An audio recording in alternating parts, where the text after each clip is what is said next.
अज्ञानतिमिरान्धस्य ज्ञानाञ्जनशलाकया चक्षुरुन्मीलितं येन तस्मै श्रीगुरुवे नमः।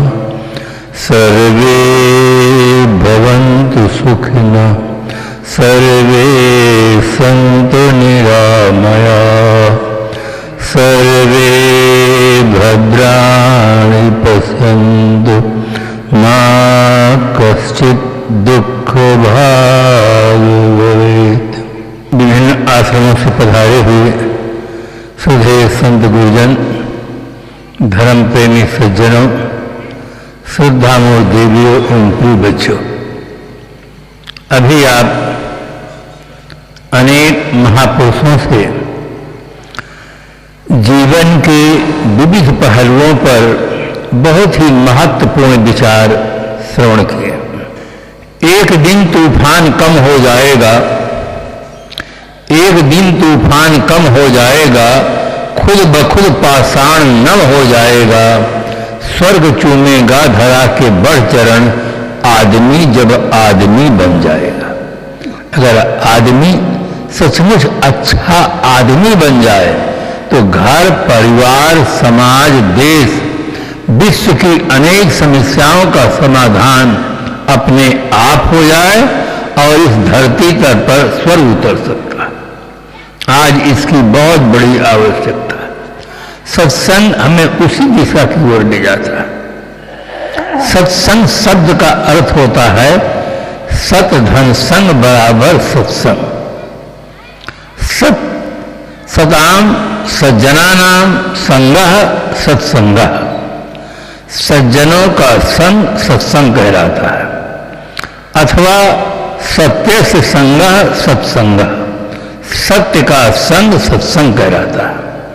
सज्जनों का संग इस साधन के रूप में है और सत्य का संग इस साध के रूप में।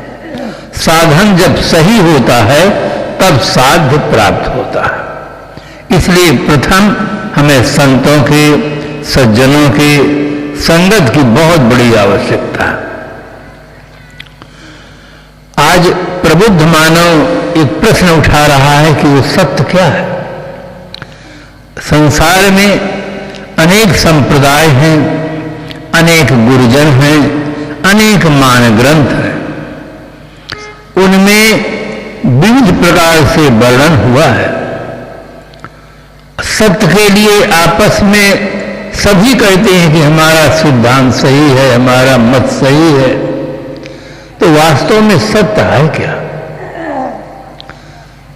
सत्य संप्रदाय भिन्न भिन्न होते हैं, गुरुजन भिन्न भिन्न होते हैं, मान ग्रंथ भिन्न भिन्न होते हैं, किंतु बंधुओं एक महत्वपूर्ण बात याद रहे, सत्य भिन्न भिन्न नहीं होता है। सत्य एक होता है, सार्वभौम होता है, सार्वदेशिक होता है, सार्वकालिक होता है। अब आपके मन में एक प्रश्न उठता होगा कि वो सत्य क्या है जो सार्वभौम हो, सार्वदेशिक हो, सार्वकालिक हो। आखिर वो सत्य है क्या? भारतीय परंपरा में बहुत सुंदर चिंतन हुआ। अंत में लोग कहते हैं राम नाम सत्य है, अंत में सबकी गत है। राम नाम सत्य है, जो जीवन भर बताते थे कि शरीर सत्य है, तुम हमारे हो और हम तुम्हारे हैं। आज उनको साफ साफ दिखाई देता है कि शरीर सत्य नहीं है, शरीर में रहने वाला सत्य है। और आज वो साफ साफ वो कहते हैं कि इस संसार में कोई किसी का नहीं है, हर आदमी यहाँ अकेला आया है और अकेला ही जाना होता है। हम सत्य को राम कहें, चेतन कहें, जीव कहें, आत्मा कहें, भगवान कहें, ब्रह्म कहें, अल्लाह कहें, गॉड कहें, ये अपनी अपनी भाषा है।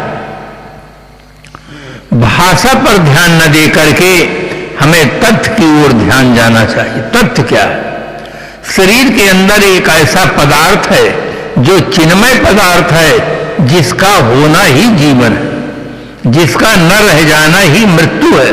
मृत्यु और कोई चीज नहीं है। शरीर से चेतन का निकल जाना ही मृत्यु है, शरीर में चेतन का होना ही जीवन है।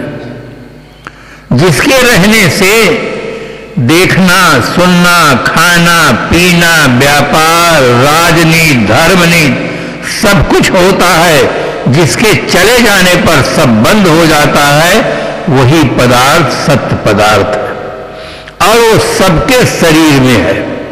इसलिए सत्य सबका होता है और सत्य में स्थित होने से ही सबका कल्याण होता है। किंतु अधिकांश व्यक्ति शब्द की ओर ध्यान देते हैं, तथ्य की ओर ध्यान न दे करके आपस में लड़ते रहते हैं, झगड़ते रहते हैं। वो कहते हैं हम राम कहेंगे, वो कहते हैं हम अल्लाह कहेंगे, और आपस में लड़ते रहते हैं। वो समझदार नहीं कहे जा सकते। संत सम्राट सदगुरु कबीर साहब अपने जमाने में ही बहुत सुंदर समाधान दिए हैं। समझे की गति एक है, जिन समझा सब ठौर, कहाँ ही कबीर ये बीच के बल कहीं और की और। जितने समझदार व्यक्ति हैं सबकी गति दशा स्थित एक समान है। ये बीच के लोग अन्यथा कथन करते हैं। इसलिए शब्द पर ध्यान न दे करके हमें तथ्य की ओर ध्यान जाना चाहिए। और शब्दों को लेकर जो विवाद करते हैं वे समझदार नहीं कहे जा सकते। जैसे एक पिता था, उसके 2 बच्चे थे। दोनों बच्चे प्राथमिक शाला में पढ़ते थे। एक कक्षा 5 का विद्यार्थी था, एक कक्षा 3 का विद्यार्थी था। प्रातः काल का समय था, गणित लगा रहे थे। छोटे भाई ने कहा गुरुजी ने पढ़ाया है 6 धन 4 बराबर 10 होता है। बड़े भाई ने तुरंत कहा तुम बेवकूफ, तुम्हारे गुरु बेवकूफ। हमारे गुरु प्रधानाचार्य हैं, उन्होंने पढ़ाया है 8 धन 2 बराबर 10 होता है। दोनों भाई बहस में उतर गए। पिताजी अंदर से सुन रहे थे। पिताजी बाहर आ गए कि बेटा क्यों बहस करते हो, अपना अपना काम करो। छोटे भाई के स्वाभिमान को धक्का लग गया था, दुखी था। उसने कहा पिताश्री देखिए भाई साहब का दुस्साहस, हमें और हमारे गुरु को बेवकूफ बताते हैं, जबकि हमारे गुरु जी ने पढ़ाया है 6 धन 4 बराबर 10 होता है। तो हम अपने गुरु की बात माने कि इनके गुरु की बात माने। बड़े भाई ने कहा पिताश्री इसके पास इतनी भी अकल नहीं है कि सहायक अध्यापक बड़ा होता है कि प्रधानाचार्य बड़ा होता है। इसके तो सहायक अध्यापक ने पढ़ाया है, हमारे तो प्रधानाचार्य जी ने पढ़ाया है कि 8 धन 2 बराबर 10 होता है। ये हमारे गुरु जी में बिल्कुल इसकी श्रद्धा नहीं है, बस अपने गुरु जी की रट लगाता है। दोनों की बातों को सुन करके पिता ने मुस्कुराते हुए कहा बेटा न तुम बेवकूफ न तुम्हारे गुरु बेवकूफ, बेवकूफ तो मैं हूं जो 2 बेवकूफों को पैदा किया हूं। अगर मैं बेवकूफ नहीं होता तो तुम 2 बेवकूफों का जन्म ही नहीं होता। सुकरात ने लिखा All men are fool, I am a wise man because I know I am a fool. सभी मनुष्य मूर्ख हैं, मैं अकेला बुद्धिमान हूं क्योंकि मैं जानता हूं कि मैं एक मूर्ख आदमी। जो अपनी मूर्खता को जान लेता है वो मूर्ख नहीं होता है, वो समझदार होता है। तो शब्दों को लेकर विवाद में न उतरे, सत्य पदार्थ को समझें। श्रीमद् भागवत महापुराण में एक कथा आती है। कथा से आदमी की व्यथा मिटती है। कथा को बहुत श्रद्धा पूर्वक भाव पूर्वक सुन करके समझ करके उसे जीवन में रूपांतरित करना चाहिए। इसीलिए कथा को अमृत बताया गया। कथा अमृत, तो उसको पीना चाहिए अमृत को। राजा पुरुरवा है, चक्रवर्ती सम्राट है और उसका विशाल पतन हुआ।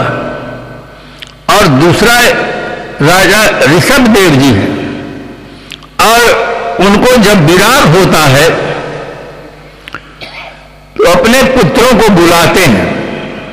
देखिए, खूब ध्यान से सुनेंगे और सोचेंगे कथा में कितना सार है। जब आदमी के मन में राग होता है तब आदमी शादी करता है, और जब आदमी के मन में विराग होता है तो साधना करता है। शादी और साधना ये दो चीजें केवल मानव जीवन में हैं, और प्राणियों में एक ही है, केवल सांसारिक सुखोभोग। वहां साधना नाम की कोई चीज नहीं है। साधना करने का सौभाग्य सिर्फ आदमी को मिलता है, इसलिए ठीक से चुनाव करना चाहिए। राजा ऋषभदेव जी जब उनके मन में राग था तब शादी किए थे। भागवत की कथा में लिखा है कि उनके 100 पुत्र थे, और जब उनके मन में विराग हुआ, अंतिम में जाते समय उन्होंने अपने सब बच्चों को बुलाया और उपदेश दिया। हर पिता को अपने बच्चों को यह उपदेश देना चाहिए। आप कहेंगे हजारों वर्ष पहले जो उपदेश दिया गया है, क्या वह आज के युग में प्रासंगिक है? कुछ बातें ऐसी होती हैं जो शाश्वत होती हैं। आज भी हर पिता को अपने बच्चों को यह उपदेश देना चाहिए। आप कहेंगे वो उपदेश क्या है? जिसके रहने से मां मां कहलाती है, पिता पिता कहलाता है, पति पति कहलाता है, पत्नी पत्नी कहलाती है, गुरु गुरु कहलाता है, शिष्य शिष्य कहलाता है। जिसके न रह जाने पर मां मां नहीं रह जाती, पिता पिता नहीं रह जाता, पति पति नहीं रह जाता, पत्नी पत्नी नहीं रह जाती, गुरु गुरु नहीं रह जाता, शिष्य शिष्य नहीं रह जाता है। वो तत्व क्या है? इस पर विचार करो, चिंतन करो। कितना सुंदर उपदेश दिया। जिस मां को, जिस पिता को सुबह होते हम प्रणाम करते हैं, श्रद्धा पूर्वक सेवा करते हैं, और जिसके न रह जाने पर खुद शमशान में पहुंचाकर आग लगाकर फूंक देते हैं। वो क्या चीज है जिसके रहने से मां मां कहलाती है, जिसके न रह जाने पर वो मिट्टी रह जाती है? वो चीज क्या है? ये कितना सुंदर उपदेश दिया है। हर पिता को अपने बच्चों को उपदेश देना चाहिए कि उसका अनुसंधान करो, वो है क्या चीज? वो पदार्थ है चेतन, उसको जीव कहें, चेतन कहें। जिसके रहने से सब होता है, जिसके न रहने से सब बंद हो जाता है। चाहे नाम जप हो, हवन हो, संध्या हो, तर्पण हो, रोजा हो, नमाज हो, हज हो, प्रार्थना हो, राजनीति हो, धर्म नीति हो, कुछ भी हो, जिसके न रहने पर सब बंद हो जाता है। वो तत्व सत्य तत्व है। वो तत्व क्या है? वो चेतन तत्व है। वो आप हैं। आज आदमी सबको जानता है, किंतु सबके जानने वाले को ही नहीं जानता है। ये दीपक तले अंधेरा है। संत सम्राट सदगुरु कबीर साहब ने कहा है, आत्म ज्ञान बिना नर भटके, कोई मथुरा कोई काशी, पानी में मीन पियासी, मुझे सुन सुन आवे हंसी। आत्मविज्ञान के अभाव में आज आदमी भटक रहा है। सुख के लिए भटकता है, परमात्मा के लिए भटकता है। पूरे विश्व में आदमी इन दो चीजों के लिए ही भटकता है। सुख के लिए भटकता है, बढ़िया से बढ़िया मालपुआ खाया, रसगुल्ला खाया, गुलाब जामुन खाया, हलवा खाया, खीर खाया, पर उसको सुख में नहीं मिला तो वो व्यसनों में चला जाता है, वहां खोजता है। सुख के लिए भटकता है और फिर बाहर परमात्मा के लिए भटकता है। उसको अपनी सत्ता का बोध नहीं। हमारी जो शिक्षा है, शिक्षा में बहुत बड़ी कमी है। शिक्षा में 3 चीजों का समावेश बहुत जरूरी है, तब शिक्षा हमारी पूर्ण हो सकती है। सबसे पहले शिक्षा में राष्ट्रभक्ति होनी चाहिए। दूसरी बात, नैतिकता का बोध होना चाहिए। नैतिक आचरण के संबंध में शिक्षा कुछ नहीं कहती है। और तीसरा, आत्मज्ञान होना चाहिए। मैं महाराष्ट्र में था, एक डिग्री कॉलेज में बोलने का था। वहां सामने पर कुछ लोग बैठे थे। मैंने पूछा आप कौन हैं? उन्होंने कहा कि मैं मास्टर हूं। मैंने कहा मास्टर तो आप पढ़ने के बाद बने हैं ना, पढ़ने के पहले आप थे कि नहीं? कहे था। मैंने कहा अब वही बात बताइए, आप असली बात बताइए। तो उन्होंने कहा मैं नाम बता दूं? मैंने कहा मैं नाम आपका पूछता ही नहीं हूं, मैं आपको पूछता हूं। अच्छा ये बताइए आप पहले हैं कि नाम पहले है? कहे मैं पहले हूं। मैंने कहा वही बताइए। फिर रुक गया, कहे मैं ब्राह्मण हूं। मैंने कहा मैं आपकी जाति नहीं पूछा हूं, ना आपकी जाति पूछता हूं, ना आपका नाम पूछता हूं, ना आपका और कुछ पूछता हूं। आपको सिर्फ पूछता हूं हु आर यू, तुम कौन हो, बस इतना ही पूछता हूं। कुछ देर तक मौन रहे। इसके बाद उन्होंने कहा कि आज तक हम यही बताते रहे, अपना नाम बताते रहे, जाति बताते रहे, पद बताते रहे, अब आप तीनों को नहीं मानते हैं तो हमको तो कुछ पता ही नहीं कि हम क्या चीज हैं। ये उनका उत्तर है जो अपने को मास्टर कहते। मैं थोड़ा व्यंग में हंसी में पूछा। मैंने कहा अच्छा ये बताइए आप हैं कि नहीं, पहले ये बताइए। तो हंसने लगे, कहने मैं तो हूं पर मैं क्या हूं ये नहीं जानता हूं, ये कुछ समझ में नहीं आता कि मैं क्या चीज हूं। आज तक हम यही सब बता देते रहे। तो शिक्षा बिल्कुल घोर अंधेरे में है। शिक्षा में वो तत्व नहीं है जिसे व्यक्ति को अपनी सत्ता का बोध हो। हम दूसरे को न जाने तो चल सकता है, किंतु खुद को न जाने कि हम क्या है, ये बहुत बड़ा अंधकार है। मनुष्य ही एक ऐसा प्राणी है जो अपनी सत्ता का बोध प्राप्त कर सकता है कि मैं क्या हूं। इसलिए हर आदमी को पहले ये जानना चाहिए।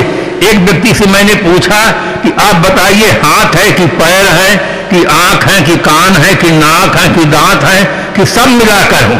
बहुत चालाक था, उसने कहा मैं सब मिलाकर हूं। मैंने कहा सब मिलाकर हैं तो आंख के न रहने पर आप रहते कि नहीं? कह रहूंगा। मैंने कहा हाथ के न रहने पर आप रहेंगे कि नहीं? कह रहूंगा। पैर के न रहने पर आप रहेंगे कि नहीं? मैंने कहा सब मिलाकर कहां हुए?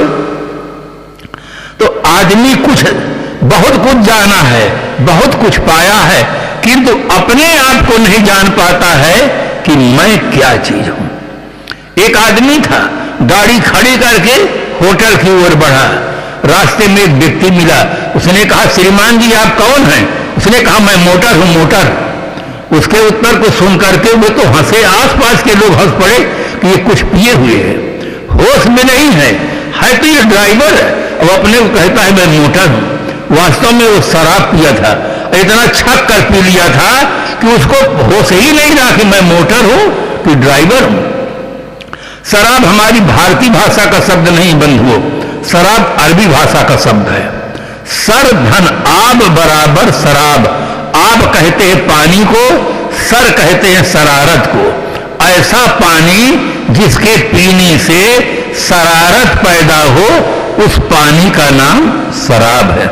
जो डूबे हैं गिलासों के पानी में, न उबरे हुए जिंदगानी में, लाखों को मरते देखा है इस बंद बोतल के पानी में। हर आदमी को जो अपनी सत्ता है उसका बोध होना चाहिए। आंख नहीं देखती है, कान नहीं सुनता है। आंख से देखने वाला आंख से अलग होता है, कान से सुनने वाला कान से अलग होता है, और मुख से खाने वाला मुख से अलग होता है। मुर्दा के पास आंख भी है, कान भी है, मुख भी है, परंतु मुर्दा न खाता है, न बोलता है, न सुनता है। क्योंकि जो देखने वाला था वो चला गया, जो सुनने वाला था वो चला गया। ये सारे यंत्र हैं, इस यंत्र का प्रयोग करने वाला चेतन है। आप चेतन हैं, आप जड़ शरीर नहीं हैं। शरीर आपका घर है, अब आप उसमें रहने वाले हैं। मकान अलग होता है और मकान मालिक अलग होता है। मकान मालिक दावा करता है कि ये मकान मेरा है, किंतु आज तक किसी मकान ने दावा नहीं किया है कि ये मालिक मेरा है। क्योंकि मकान जड़ है, उसमें ज्ञान ही नहीं है, वो दावा क्या कर सकता है। आप दावा करते हैं कि मेरे सिर में दर्द है, मेरे पेट में दर्द है, और जिस दिन आप चले जाते हैं, शरीर में नहीं रहते हैं, शरीर में आग लगा देते हैं, कोई दावा करता है कि बहुत गर्मी लग रही है। दावा करने वाला चला गया, आप चेतन हैं, अपने आप को पहचानो। अरे सदगुरु बहुत कृपा करुणा की मूर्ति थे, उस आत्मज्ञान को हर आदमी को बताने का प्रयास किए कि सबसे पहले अपने आप को तो जानो, आप हैं क्या चीज है। आप शरीर नहीं हैं, शरीर में रहने वाले हैं। आप मोटर नहीं हैं, मोटर को चलाने वाले ड्राइवर हैं। मोटर अलग चीज होती है, ड्राइवर अलग चीज होता है। मोटर के कलपुर्जों में से ड्राइवर कोई चीज नहीं है। ड्राइवर स्वतंत्र होता है, मोटर से हट जाता है, गाड़ी पड़ी रह जाती है, आप निकल जाते हैं, शरीर पड़ा रह जाता है। इसलिए बंधुओं, सत्संग में आना सबके लिए जरूरी है। कभी तो आप एकांत में बैठे, आंख बंद कर लें, सोचें, अपने आप से पूछें कि मैं क्या चीज हूं। अपने आप से जब भीतर पूछेंगे, बोध होगा, तब आपको जीवन में एक बहुत बड़ी क्रांति होगी। क्रांति मूल में है अपनी सत्ता का बोध। अपने को आदमी मान लेता है कि मैं शरीर हूं, इसलिए जीवन का लक्ष्य मान लेता है। ईट ड्रिंक एंड बी मेरी, खाओ पियो मोह जुड़ाओ, मन को मत कर पाओ। मूल में भूल हो जाती है। एक भूल के कारण से पूरा जीवन हमारा बर्बाद हो जाता है। इसीलिए एक शायर ने लिखा, लाखों फूल कम है गला के सजाने को, एक भूल काफी है जिंदगी भर रुलाने को। एक भूल अगर आदमी कर जाता है, अपने आप को नहीं जान पाता है, तो पूरा जीवन रो रो करके व्यतीत करता है। बंधुओं, एक दार्शनिक ने बहुत सुंदर लिखा कि हंसने वाले प्राणी को मनुष्य कहते हैं। हंसने का सौभाग्य केवल आदमी को मिला है। आदमी के अलावा कोई प्राणी खिलखिलाकर हंस नहीं सकता है। किंतु आदमी अपने को न जानने के कारण से संसार में रोने वाला सबसे ज्यादा प्राणी अगर कोई है तो आदमी है। जहां देखो वहां रोता हुआ दिखाई देता है। केवल बच्चे ही नहीं रोते हैं, बच्चे तो रोते ही हैं, उनका स्वाभाविक है रोना। किंतु जवान भी रो रहा है, स्कूल में फेल हो गया वह रो रहा है, पास हो गया नौकरी नहीं मिली रो रहा है, शादी नहीं हुई रो रहा, शादी हुई पत्नी मिली बच्चे नहीं हो रहे रो रहा है, फिर बच्चे हुए जिंदा नहीं रहे तो रो रहा है, अब बच्चे हुए खराब चाल चलन के निकल गए, सेंट्रल जेल पहुंचा दिए तो रो रहा है, अगर अमेरिका रूस चले गए देखने को नहीं मिलते तो रो रहा है। रोते रोते उसका जीवन समाप्त हो जाता है। एक भूल के कारण से, अपने को न जानने के कारण से। अपने का बोध कौन कराएगा? हमें सद्गुरु और संत कराते हैं बोध। सद्गुरु और संतों का बहुत बड़ा उपकार है कि हमें अपनी सत्ता का बोध देते हैं और जीवन को सुधारने के लिए सब प्रकार से अच्छी तरह से बोध विचार देते हैं कि जीवन को सुधारो।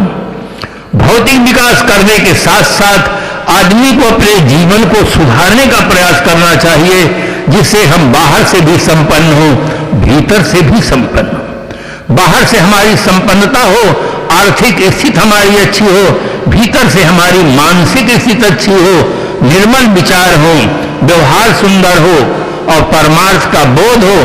तो एक शायर लिखता है, न खाने में मजा है न पीने में मजा है, गर ईमान दुरुस्त हो तो जीने में मजा है। अगर आदमी का जीवन अच्छा हो तो आदमी चाहे झोपड़ी में रहे चाहे राजमहल में रहे सुखी रहेगा, और जीवन अच्छा नहीं रहेगा तो चाहे जहां रहेगा दुखी रहेगा। जीवन को सुंदर बनाना ये आपका कर्तव्य है और आपके पास एक पावर है। वो पावर को जागृत करने के लिए सत्संग जरूरी है, सद्गुरु संतों की भक्ति उपासना जरूरी है, जिसके माध्यम से आपन तेज संभालो आप है। हमें अपनी सत्ता का शक्ति का बोध जागृत हो जाए तो इन विकारों से हम जीते जी मुक्त होकर के निर्मल जीवन जीने का सौभाग्य प्राप्त कर सकते हैं। इसी उद्देश्य को लेकर के सत्संग का कार्यक्रम होता है, जिससे हमें अपनी सत्ता का बोध हो, जीवन का सुधार हो, अंधविश्वास से ऊपर उठे, हमारी आस्था सत्य में हो। संत सम्राट सद्गुरु कबीर साहब ने कहा, सांच बराबर तप नहीं, झूठ बराबर पाप, जाके हृदय सांच है ताके हृदय आप। महाराज गोस्वामी जी भी मानस में लिखते हैं, धर्म न दूसर सत्य समाना, आगम निगम पुराण बखाना। सत्य की सर्वोपरि महिमा है।